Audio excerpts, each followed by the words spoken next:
concerned about your responsibilities and you're only concerned about your rights, you're just selfish. Because in every right, there is an inherent responsibility. It's a hot topic right now. Everybody's talking about their individual rights. If you want ultimate freedom, you want the right to do anything. Anything as long as you are not infringing on somebody else. And that's the society I want. There's a catch to that, though. If you have the right to do anything, you also have shared responsibility for everything. In the U.S., at least, when people talk about their rights, they talk about the enumerated ones, the ones listed in the Bill of Rights in our Constitution. Most people really only know the first two amendments, to be honest. You have the right to free speech. It's in the First Amendment. Was it so anybody could say any silly little thing that popped into their head? No, of course not.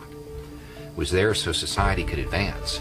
It was there to protect new ideas, so people could advance a controversial theory and it not be labeled as heresy. So you could criticize your government. That's why it's there. In order to do that, you have to know how your government works.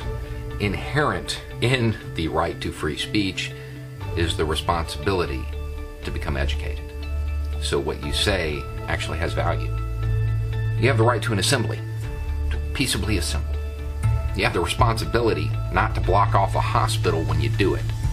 That seems like it should go without saying. We'll just go ahead and skip to the Second Amendment. It's the one most people are familiar with, and typically the people who view this right as sacred are the biggest offenders. Shall not be infringed. The right to keep and bear. Cool. Why? It's actually written in this one. They made it real clear. Because at any moment, you can be called forth to protect your community. That's the responsibility that goes along with it.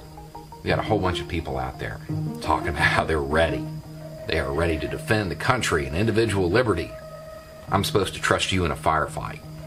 I can't even trust you not to make unnecessary trips to the store to get Twinkies.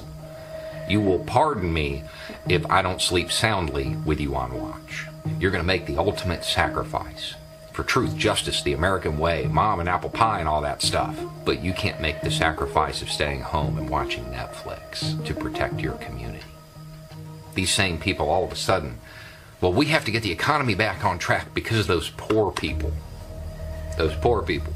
If people actually cared about those we are deeming essential now, they'd probably have a living wage, probably have access to health care, stuff like that. But it's those who have focused solely on their rights and not on their responsibilities, their obligations to humanity, to society. Don't do that. It just reeks of privilege. And it's extremely transparent. Anyway, it's just